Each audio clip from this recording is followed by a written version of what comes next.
sekali saya David San Oval dan dapat hadir menemani Anda dalam program spesial dialog webinar on TV.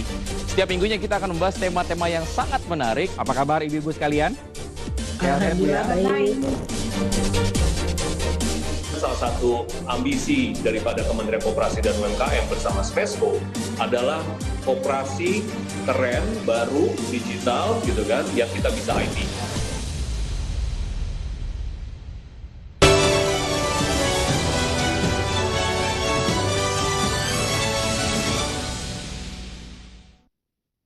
Welcome back to Market Headlines. Number of poor people in Indonesia increased by 10.9% higher than last year. It means that 2.76 million Indonesians slipped into poverty in 2020. However, Finance Minister said that the number is still better than the World Bank projection. As it was recorded in September 2020, poor people in Indonesia reached 27.55 million people. The latest data from Central Statistic Agency shows that 2.76 people rose out of poverty since last year. The increase in the number of poor people comes as disruptions of COVID-19 pandemic compounds heavy economic consequences. This suppressed people's income. Minister of Finance Sri Mulyani said that Indonesia's poverty rate is under World Bank's projections, which is 11.8%. Minister confirmed that Indonesia's poverty rate remains under control because many social assistance are given to poor people. Sri Mulyani Indrawati also explained in 2020 state budget, social assistance spending at the Ministry of Social Affairs increased by 80.7%. Reaching 191.4 trillion rupiah. This figure almost doubled up compared to 2019, which was only 105 trillion rupiah. Kita untuk pemerintah pusat tadi telah saya sampaikan tumbuh 20%, yaitu kita membelanjakan 1.558 dibandingkan tahun lalu yang 1.293,6. Dalam hal ini memang karena seluruh belanja untuk menyangkut COVID. Belanja KL tadi saya sudah jelaskan 18,6% tumbuhnya, terdiri dari komponen yang meningkat sangat besar adalah belanja bansos tumbuh 80,7, yaitu kita sudah membelanjakan 191,4 triliun. Ini lebih tinggi dari alokasi di Perpres. Dan jauh lebih tinggi dibandingkan tahun lalu yang kita hanya belanja 105 triliun. Jadi hampir 2 kali lipat atau 80,7%. On the other hand, the pandemic also caused a spike in unemployment rate in 2020. The open unemployment rate in August 2020 increased to 7.7% from 5.23%. From Jakarta, Rizka Ayu for IDX Channel.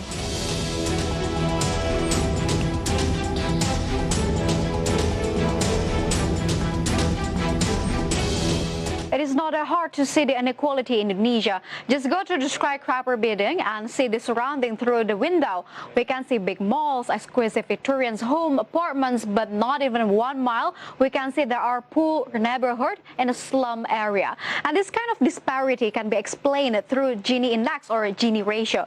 The Gini index is one of the most frequently used measures for the economic inequality. The ratio is between 0 and 1. If the number near 1 or 100%, it means that the country is covered with inequality. Thus, through Gini index, we can measure Indonesia's inequality too. And therefore, without further ado, let's see through the next graphic. We can see the Gini index of Indonesia. In September 2020, which is the latest data provided by the Statistic Indonesia, the Gini ratio is in a 0.385. And then, if we can see and we compare it into the last 2 years, the Gini ratio in September 2018, it was in 0.384. It means that the Gini ratio is quite higher. And so what does it mean? It means that Indonesia is still covered with inequality, but still considered as a relative equality. However, the warning level of Gini index is of 0.4. As Indonesia's Gini index is in a 0.38%, which is very close to 0.4. So Indonesia should be alarmed of this. And the highest inequality is in the urban area at 0.399. And this figure is an increase compared to September 2019, which amounted to 0.391. Meanwhile, in the rural areas, it was recorded at 0.319, an increase compared to March 2020, which amounted to 0.317, and September 2019, that was a 0.315. And when it comes to provinces, there are some provinces that has highest Gini index or Gini ratio. It means that within some provinces, there are huge disparity between the poor and the rich. So let's see the provinces with the highest economy inequality through the next graphic. Through the next graphic, we can see the provinces with the highest Gini index. First of all, we can see the highest goes to Yogyakarta by 0.43. And then moving on to the second place, that goes to Gorontalo with a 0.406. And then moving on to the capital city, which is Jakarta, with the Gini index of 0.4. Meanwhile, there is a West Java by 0.398 and Papua as well by 0.395. So it means that economy inequality in Yogyakarta is the highest compared to other provinces. And the rising gap between the rich and everyone else has fueled other provinces such as Jakarta, Gorontalo, West Java as well. But when it comes to a question, why has this happened? Explanations for rising inequality and so-called technology and education arguments probably the most prominent. This focuses on the large wage premiums for workers with high levels education and skill. And demand for skills has consistently increased across the developed countries. And the skill premium is a result of skills not being supplied at the rate of to keep up with the demand. And so the proposed solution to inequality driven by these trends is increasing education and job training opportunities for workers so they can get better paying jobs. Poverty in Indonesia returned to double-digit levels after the Statistic Indonesia announced a poverty rate of 10.19% in September 2020. Let's see the overview in the next graphic. Through the next graphic, we can see Indonesia poverty overview. So, by the latest data provided by the Statistic Indonesia, in September 2020, Indonesia recorded 27.5 million people beyond poverty. Meanwhile, if we compare it into the last year, which is September 2019, the number of poor people in Indonesia only reached 24.8 million people slipped into poverty. So it means that the trend is higher. And the trend of reducing the poverty rate that occurred until 2019 has stopped.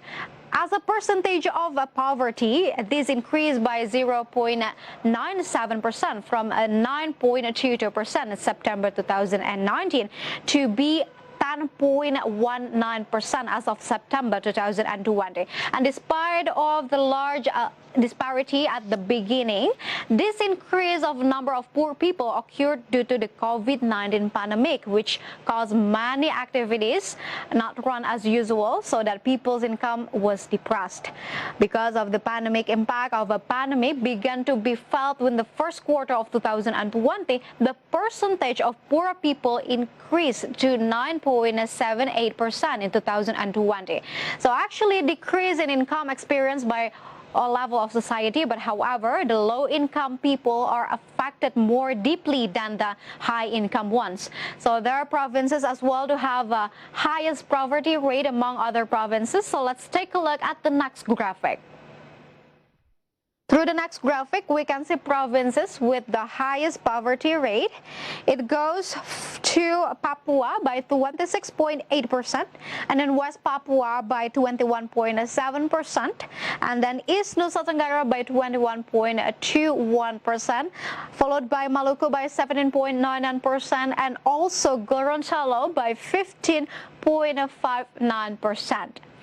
And the Minister of Finance, Sri Mulyani, said that Indonesia's poverty rate is still under World Bank's projections, which is 11.8%. So the minister confirmed that Indonesia's poverty rate remains under control because of many social assistance are given to the poor people. Even Sri Mulyani explained in the 2020 state budget, social assistance spending at the Ministry of Social Affairs increased by 80.7%, reaching about 191.4 trillion rupiah. And this figure almost double up compared to 2019, which was only 105 trillion rupiah. And yes, viewers, many forms of government benefits fall under the umbrella of the term social assistance. So we hope that by this assistance, it will at least reduce the poverty rate and reduce the inequality as well. And stay tuned with us because Marquee Headlines will be right back after this quick break.